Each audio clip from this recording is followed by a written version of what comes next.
Good morning, everyone. Come in, please. Have a seat.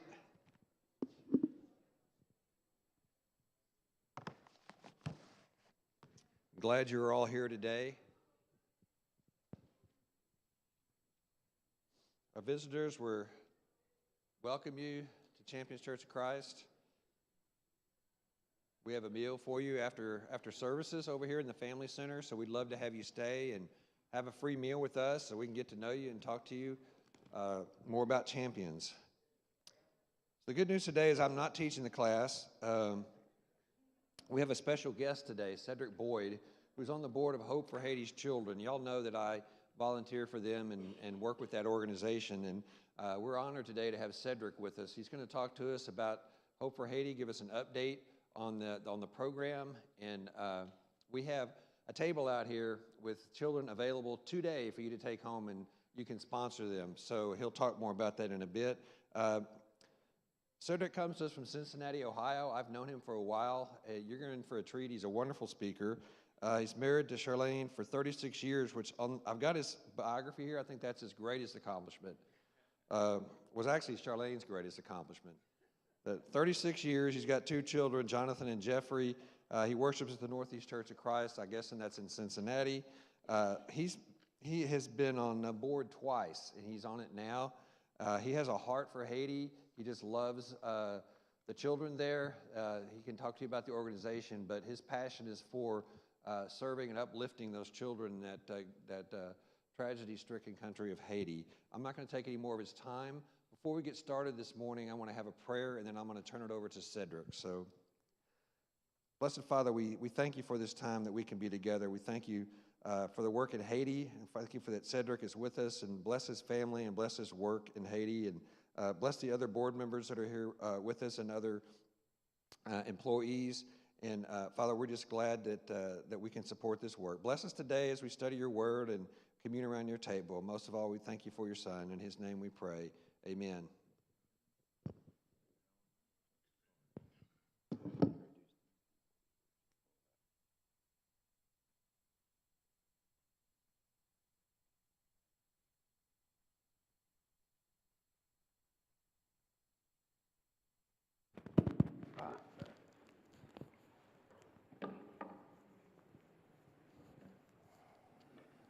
Good morning, everyone. Okay. I might not even need this mic. Those who know me know I have a pretty big voice, but good morning. Alan is right. I am fortunate enough to be married to Charlene Boyd, and she did not come with me on this trip, and I have been lost for a couple of days. Shame on me. But I made it here today. I want to say first thank you to this congregation and to the leaders here for allowing me an opportunity to take a few minutes to talk to you about Hope for Haiti's Children. I know that some of you, this will be new for you, and some of you, this will be just an update on what we're about and what we do. Before I go any further, I want to acknowledge we have a couple of our board members here. We have Bruce Zupa, who is here from Nashville, Tennessee. He's been on the board for a minute a day. I don't remember how long it's been, but he's a long-termer. And someone who just joined our board, I'm sure is here somewhere, Adele Casey. I know you all know Adele. She's around here somewhere. She just joined our board. We're fortunate to have her be with us on our board. And then we have Sid Gray, who is our Director of Finance, the guy that does all the numbers to make sure we're doing the right thing. So all of us, we are thankful to be here. I want to do a couple of things, maybe 3 things, maybe even 4 things for you today. I want to update you if you've heard about Hope for Haiti's Children before, or I want to introduce Hope for Haiti's Children to you. Secondly, I want to talk about the situation that these young people face. I know we think we understand the nature of poverty, but I'm going to try to give you a broader perspective, a deeper understanding, a more open understanding of what poverty in Haiti is like. I'm going to talk about the work of Hope for Haiti's Children and let you know what we're doing, and candidly, I'm going to offer you an opportunity to be a part of that. So there's an ask coming, just so you know. When I get there, you'll recognize it. And then I'm going to allow time for you to ask whatever questions you have. And I know Alan has made it clear to me that there is a stop time. This is not go on all morning. So I'm going to probably rush through some things, slow down on other things to make sure that I stay within the time allotted to me. Okay, and if there's anything else you want me to deliver on, just raise your hand and hopefully I can do it, or between the folks who are here from Hope Haiti's Children, we'll be able to do that for you. Okay, so let's get started. All right, this talks about our mission, and our mission is built on two fundamental pillars. The first pillar is that we want to demonstrate Christian compassion for poverty-bound children and their families. Now, not just regular compassion, meaning we have a heart for people and we care about them. That's good. But we're going to talk about Christian compassion and how that is different and how we as Christians can make a difference for the lives of the children in Haiti. The second pillar is we want to develop leaders, Christian leaders. We want to develop them so they can go out and work in their homes, in their church, and in their broader community, making a difference because of their involvement with Hope Haiti's Children and our programs there. And we do it through three ways. We do it through nurturing children, encouraging them, providing them support as they grow up in such poverty-bound situations. We do it through education by partnering with Haitians, Christian Haitians, through our 10 schools there. And we do it through training. That is, by providing them with opportunities to learn skills so that they can lift themselves out of poverty and be a part of the broader community. Okay, so our goal is to help Haiti by helping one child at a time. Now, this notion of Christian compassion being different than regular compassion is an important thought, because we are all compassionate on some level to some degree. But when we think about Jesus' ministry, he demonstrated many times a unique type of compassion. So in this passage from Mark chapter 1, we read where Jesus engages a leper. And we all know from our study of Scripture that when someone had leprosy, they were outcast. No one wanted to engage them. No one wanted to be near them. No one wanted to catch that disease, if you will. Right? And so very few people wanted to be anywhere near them. But in Mark chapter 1, starting in verse 40, it says, "And a leper came to him, imploring him, and kneeling said to him, 'If you will, you can make me clean.' Moved with pity," and notice that is in a different color, so that must mean I want to focus on that spot, right? Moved with pity, he stretched out his hand and touched him and said to him, 'I will. Be healed, be clean.' And immediately the leprosy left him and he was made clean." He took pity. He was moved with pity. When you go back to the original language and translate that, that move with pity means he was moved with compassion. So what was unique about Christ's level of compassion that we saw in that one Bible reference? It was that A, he saw a need to be addressed. B, his heart was touched, was pricked, was affected by what he saw. And C, he took action. He saw a need, his heart was touched by it, and he took action. That's Jesus' model, demonstrating for us Christian compassion. That passage that we just looked at is not unique to Jesus' experience. There are multiple examples of where Jesus saw a need, his heart is touched, and he took action. Be it in Matthew 14, where he fed the 5,000 because they were hungry and some need to be healed. Be it the teaching where Jesus used parables to convey a moral thought, where this father of the prodigal son had such compassion for him and he allowed him to come home and he celebrated that. Be it Jesus' healing two blind men. Be it Jesus seeing a mother crying over the loss of her son raise him from the dead. He saw this need, his heart was touched, and he acted based on that. That aligns with our whole notion of faith. There are times when we as Christians are challenged to contribute time or effort to a task. And more times than not, when we ask, why do you do that?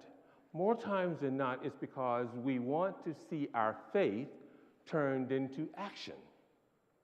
It's one thing to be here on Sunday morning, and I'm glad you all here. I'll be talking to an empty house here, right? It's good that we're commanded to be here, but we also want to do more. We also want to help those who are in need. We also want to have our faith demonstrated in action. Take a look at that picture. I don't know if you've seen that picture before, but that's the filthiest place you ever want to see. That is a real place. Yes, that is garbage and sewage and all kinds of things in that picture. Okay, now if you can tell at the top of the picture, that blue up there, that is Caribbean water, meaning waters of the Caribbean. Right next to that is all of that. This level of poverty, we probably can't really comprehend. I know we talk about Haiti being one of the poorest country in the Western Hemisphere. This picture was taken in a place called Cité Soleil, which is a part of Port-au-Prince, which is in Haiti. So this is the poorest 500 square feet of space in an area that is part of the poorest country in the Western Hemisphere. Children live there each and every day. Now, I don't have to ask you for me to know that you would not want your children or grandchildren or anyone to live this way. But that's how they live in this part of Haiti. Now, the question becomes, is everywhere in Haiti like that? Absolutely not. Believe it or not, there are people of means in Haiti. We don't hear about them that much. Not a lot of them. But there are people of means there too. But this is how many of the Haitian children live. As I said, number one poorest country in the Western Hemisphere. And again, you see that water there.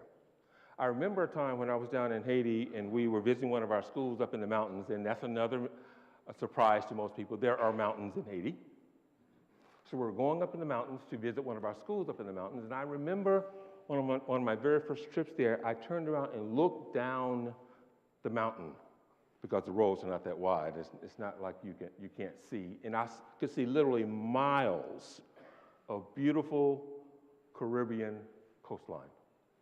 The things that came to my mind were, why can't this Haitian country develop all of that Caribbean land? They're on this island with Dominican Republic called Hispaniola. They have one side, Dominican Republic has the other. Why can't they do that? There's cultural reasons, there are political reasons why they have all this resource, yet they're not able to leverage that. So the number one country, poorest country in the Western Hemisphere. 40% of the children regularly attend school, or said the other way, 60% of them don't. 60% of the children don't attend school. This one is really an interesting statistic. A third of the population in Haiti is under 15 years old. 1/3 of the population, roughly, is under 15 years old. So what does that mean, Cedric, if a third is under 15 years old?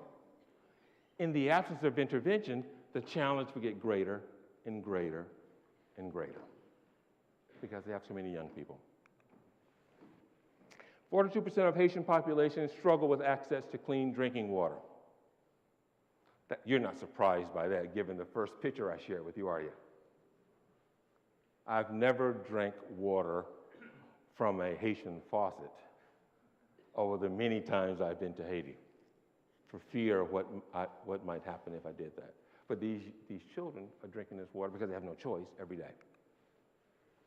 1.2 million children in need of health assistance. We see this in our schools all the time. And if they only had some security around, if I caught this thing while it was small, it won't turn into something that is big and significant because they have some access to some level of health care, be it preventive care and definitely more serious care needed. 80% of Haitians live below the poverty line. Now, if you're the poorest country in the Western Hemisphere, you would assume that that makes perfect sense that 80% of them live below the poverty line. But let me just give you another couple of data points to give you some perspective around what that means. When you look at GDP per capita, or said another way, when you look at all the value of the goods and services produced in Haiti, divided by the number of people in Haiti, you get to a number of roughly $1,700 for every man, woman, and child. $1,700 GDP per capita for every man, woman, and child. In the US, granted, the US and Haiti are not the same, I get that. In Haiti, $1,700. In the US, $82,000. $82,000 versus $1,700. That's the nature of the experience for children that are just a 2-hour flight from Miami. 75% of Haitians live on $2 a day. A little less than a Starbucks, a grande Starbucks that I love. A grande extra hot skinny vanilla latte. I love that. It's gone up to $5. It's like, if my grandmother knew I was paying $5 for a cup of coffee, she would be upset with me. But I do that. I do that, right? Unbelievable, $2 per day. And then there is this. I know you've seen in the news, you've heard from all sorts of places that gangs are coming into Haiti, and they are wreaking havoc, particularly over the capital, Port-au-Prince. In some ways, this seems like a new occurrence, but in other ways, it is not. I will tell you that if you go back in history, the Haitian people have been exploited by others for many, many, many, many decades. The French exploited Haiti to get the sugarcane crop because they wanted to sell sugar in Europe. Oh, by the way, just as an aside, the Haitians were fighting the French during Napoleon's time, fighting back, and Napoleon, in his effort to reduce his costs, decided to sell Louisiana to the United States for $15 million because of the trouble they were having in Haiti, trying to secure the crop in Haiti. You've heard of the Duvaliers, the family that led Haiti for a number of years. Papa Doc, Baby Doc, took advantage of the people in Haiti. So there have always been entities that have challenged the culture in Haiti. UN have brought in peacekeeping forces led by Kenya, and I think there are 4 or 5 or 6 countries involved in it. There is some challenge to that, and the challenge to it is relatively obvious. I'm going to get on a soapbox just for a second to say, Kenyan forces are not going to stop the violence in Haiti. Western European forces, maybe. American forces, maybe. So Haiti has a long road to hoe. So you may be wondering, how is it that Hope for Haiti's children can do the things that we do there? I'll tell you in a second. You've heard of USAID. It's been in the news lately. But here's what USAID said about Haiti. It says, with inadequate schooling and training, uneducated children and youth are not prepared to compete for the limited legitimate employment opportunities that are available in Haiti. There are opportunities in Haiti. Consequently, many are unable to succeed within the country's legitimate power and economic structure and instead choose to participate in deviant activities. These gangs, for example, are giving, in an odd way, young people access to something that they want and or think they need, which exacerbates the challenge.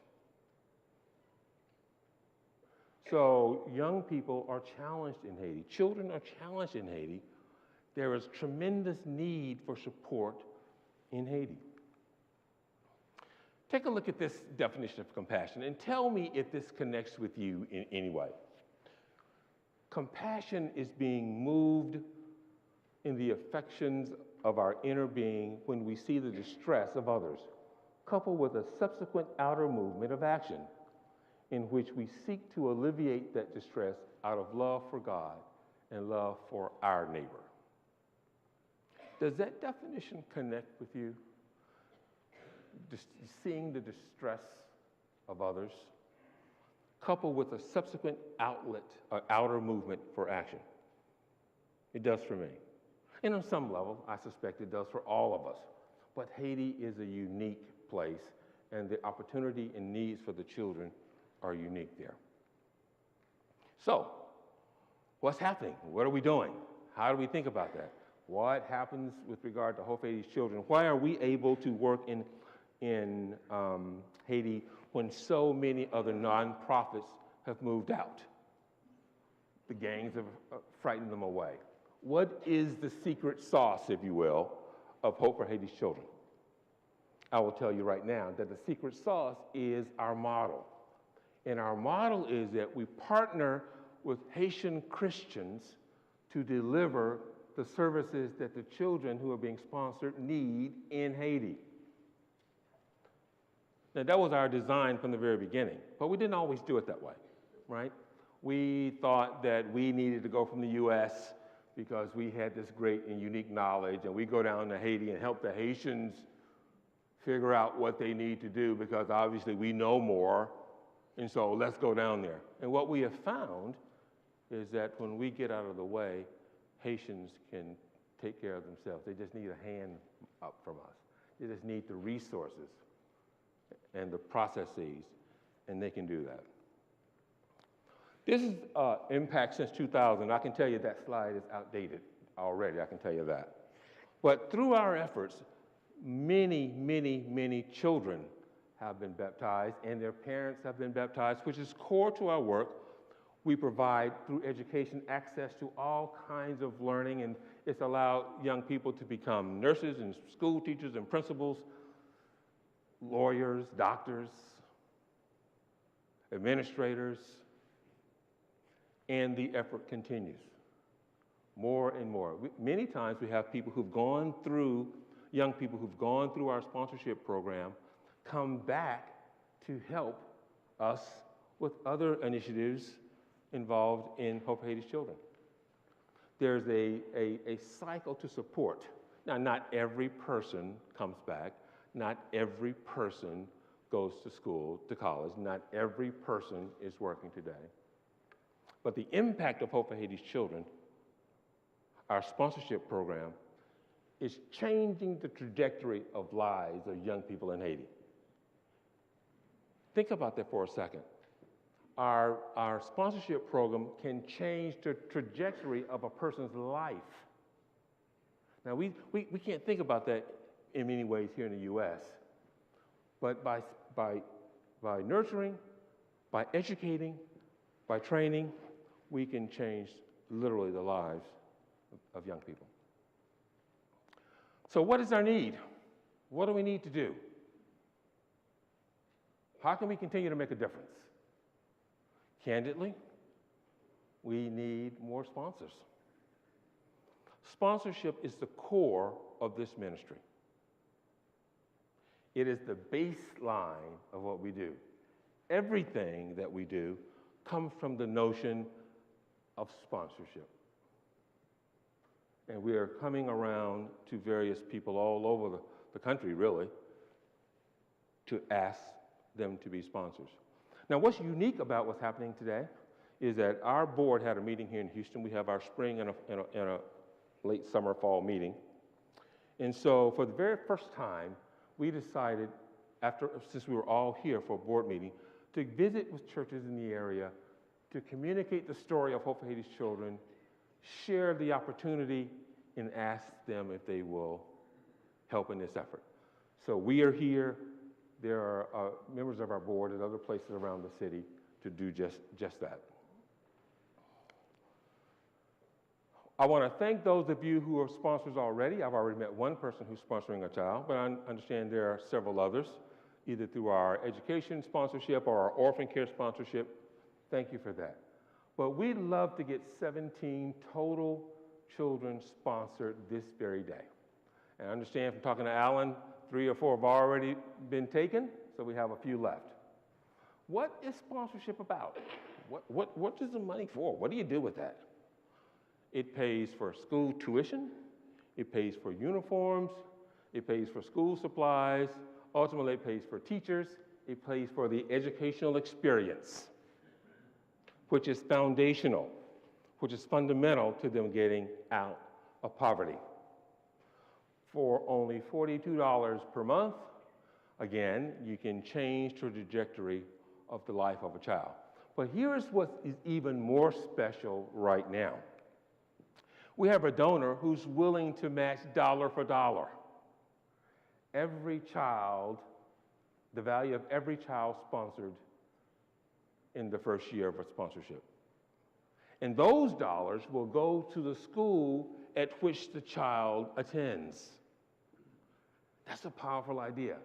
You help a child, you provide educational opportunity for a child, you give them access to knowledge, and then there are additional dollars to support the school where the child attends for that first year for only $42 per month. With those dollars, one can make a significant difference. Not only that, we have other things that's going on with our kids. We know we send Christmas boxes, which we call joy boxes at Christmas time, at holiday time. In the summer, we have a youth camp where kids come together in the summer to learn and grow, and we invest in them that way. All kinds of things. Healthcare support provided for them in an effort to give them an opportunity to get ahead. And as a result of that, again, these slides are slightly dated. The numbers are better. The longer we go, the better they are. 15 students enrolled in professional training programs. We have kids involved in all kinds of trade learning. We have 60 or so kids in our orphanage. And think about this notion, about this orphanage for a second. These are young people who have nowhere to go. If Hope for Haiti's children were not helping them, they literally have nowhere to go. We feed them, we house them, we clothe them, we nurture them, we train them, we educate them. Over 3,000 children fed in our school lunch program. This is powerful because in many instances, these lunches will be the only meal these kids get all day. And I want to emphasize this because we oftentimes can't comprehend the level of poverty that exists in this country right next door to us. We can't imagine it in our own existence, the opportunities that God places before us. We provide urgent care, and that sign says dental care, but we provide urgent medical care too when the need arrives. And this is something we've started relatively recently. We used to have a medical trip that we went down every winter, and we'd have medical professionals from the U.S. Come with us. And we get down there and we have all of our kids get examined, all of our sponsored children get examined. And what we found was that while you would do things to help them, but some of these things could have been prevented or helped if we had just gotten to them sooner. Something might be a little infection on the hand, might end up being something more significant. So now we have a nurse in every school to catch these things, to provide support to these young people. So I'll come back to this definition. Does this definition fit with your view of compassion? Does it fit with your view of Christian compassion? Are you moved by Jesus' example of Christian compassion? Are you willing to change the trajectory of someone's life? I ask that you consider that. And I thank you for the opportunity to come and talk to you. Now, I want to give you just an opportunity to ask whatever questions you may have. So I can, if I say anything that wasn't clear, or I can provide some light on the experience or anything about Hope for Haiti's children, I'll do that now. Any questions for me? Now, I know there's got to be at least one.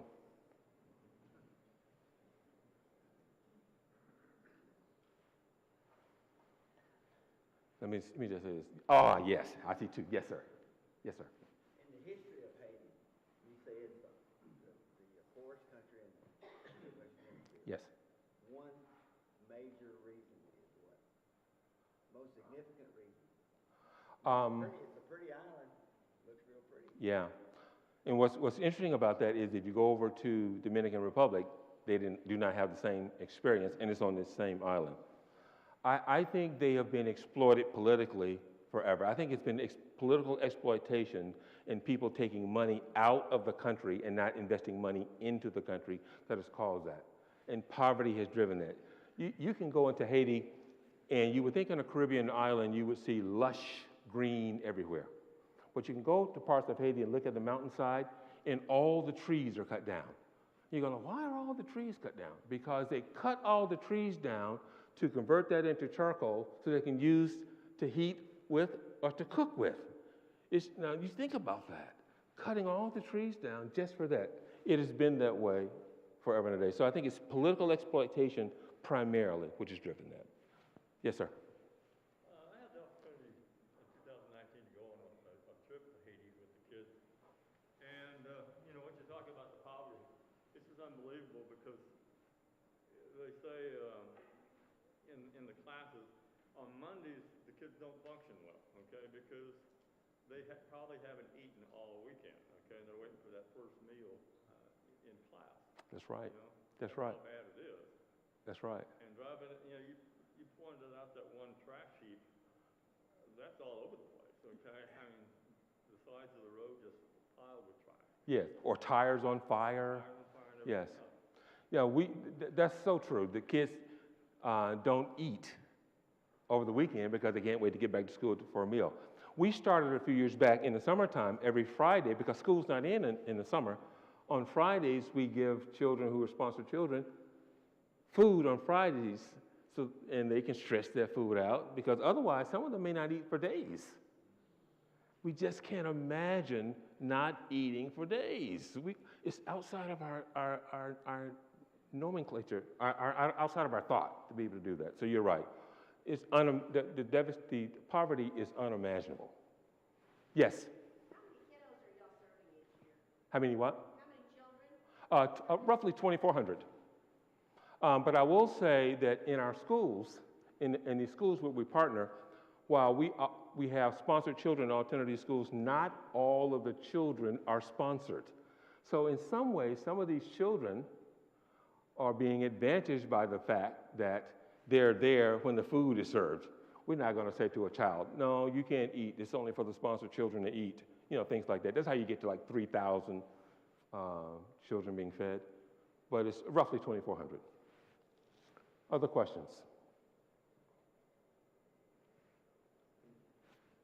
And we have Haitian people there that help us identify the kids who need to be sponsored, who need to be pushed to the top of the list. Yeah. How do those kids that are not sponsored? Yeah, that's a good point. Bruce was sharing that we have people in Haiti that help us to determine which kids can best benefit from sponsorship, right? The people in the schools, the ones who are involved with them each and every day, they help us to determine who has the best opportunity to take advantage of a sponsorship opportunity. So for example, if we have a kid that doesn't want to come to school every day, we would want someone here to sponsor them because they have not determined that school is the right thing for them. But if you've got a child that's working hard, trying to go to school, their parents want them to be there, we want to provide them with an opportunity. Other questions? Yes, sir. Can you tell us a little bit about the structure of the program? Is it like more orphans' homes or schools or? Yeah. In Haiti, we have 10 schools, all run by Christian leaders, and these schools are associated with churches as well. So the schools act as a church on the weekend, on Sundays, and then they're school the rest of the week. We have one orphanage in the city of Port-au-Prince, and again, there's a school there also. But in the orphanage, we have additional facilities, and we have people that work to take care of the kids. So think about this. We have, I don't know, 7 or 8, 9, 10 people in the U.S., maybe a little more than that, 15 if you count board members and such, that work in the U.S. We have an organization of, let's call it, 10 plus people that administer the organization in Haiti. Below them, we have school principals. Below them, we probably have a couple of hundred teachers. So there's a large organization that provides support for the children there. But it's 10 schools, 1 orphanage. Other questions? Yes, sir. Has the main school, I guess, Delma? Delma, yeah. Is that back in our hands again? The facility is not in our hands, but we've moved our school to a different location. So we still have a school in the area, but the actual building, that area is impacted by gang activity. So we want to move out of that space.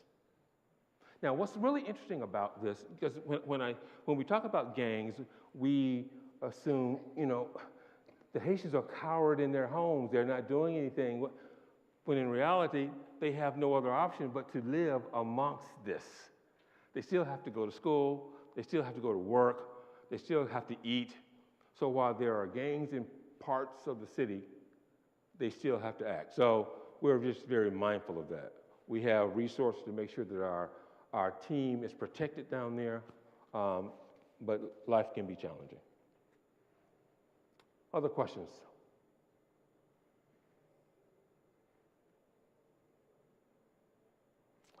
Okay, well, yes. Do the children get any Christian instruction? Yes. All of our schools provide Christian education in addition to reading, writing, arithmetic, right? And all of the content, the curricula, whatever the right word is, comes from here, comes from Cincinnati, from the U.S. And then we send it down there. And so they have spiritual, what's the title of? Spiritual directors that teach them and train them on issues of spiritual matters. And then in the summertime, our summer camp also has spiritual content as a part of the summer experience. Yes. Yes, sir. Y'all have church services like at the schools, or is there like a church there? Each school serves as a church building. So during the week, it's a school, but on Sunday, it's a church. And so they have regular church service, minister comes, people come to attend. And this is particularly helpful in smaller, more rural areas because the school can draw not only kids, but their parents to be a part of church on the weekends. Yep, they are. Yes? Does this align only with Churches of Christ, or is it any denomination? Our history has been with Churches of Christ. And it's been that way from the very beginning. I will tell you that if someone who is not a Church of Christ wants to sponsor a child, I'm not going to say, no, no, no. I'm not going to do that, right? But we are Church of Christ founded and Church of Christ based. Any other questions for me? Yes, sir. Talking about the gang activity, what's the solution for that, and what's the progress? Progress has not been good, if I'm being very transparent with you. And I think it is because what the gangs provide, just like in the U.S., the Crips and the Bloods, they out in California, what the gangs provide for a lot of these young people, they weren't getting anywhere else, right? So it's hard to break that. That's why when I say countries like Kenya or some other small country may not have the force necessary to drive the gangs out. Now, what the gangs are saying is we represent the people. All these powerful people have taken advantage of you, Haitians, so we are here to help you take power back from you. But, you all know, power corrupts. absolute power corrupts absolutely, right? And so they have not found a way. The solution is to bring in more force. But the West is not ready to take that action. Probably because, now I'm probably stepping outside of my area of expertise, but probably because some of these countries are saying, been there, done that. The UN has been there before. We go away because there's something endemic to the culture that allows them to feel like this person, Aristide, he's going to be from me. He came from the slums of Haiti, yet he was driven out. So there's a deeper cultural element there.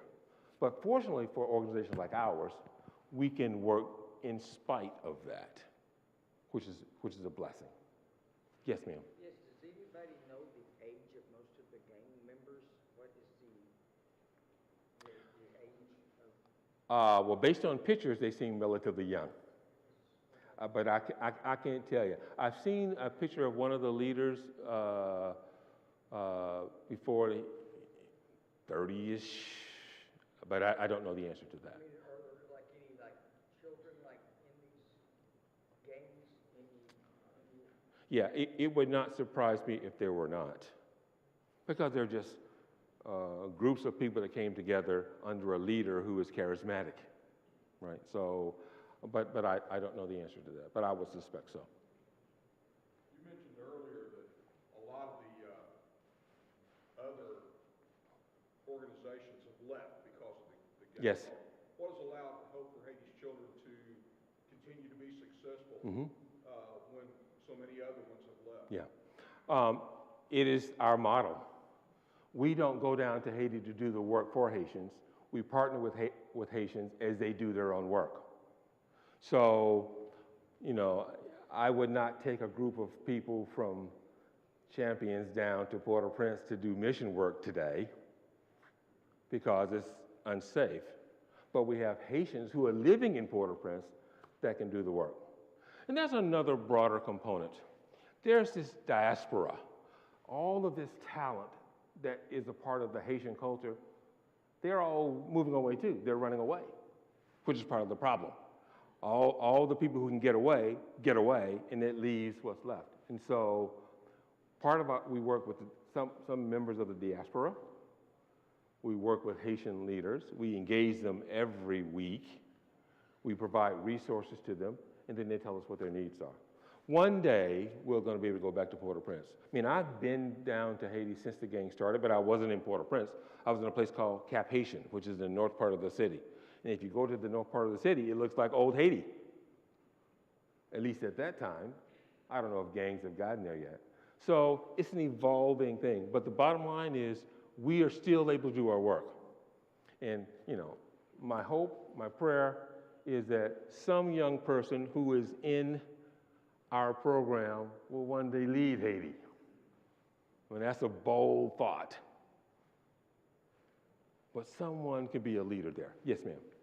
Oh, I'm sorry. The question? Okay. Question? Well, I want to thank you all for allowing me the time to come here and talk with you. Remember, we have children that we would love for you all to sponsor. Only about 13 more, if you would. $42 a month will make a significant fundamental difference in the lives of young people, and we'll be here for the rest of the service. So if you have questions you didn't want to ask out, you can ask one of us when we break. So thank you all so very much. I'm not sure if I can tell you dismissed, but Alan said there's a certain time, so I'm hitting my time. Thank you.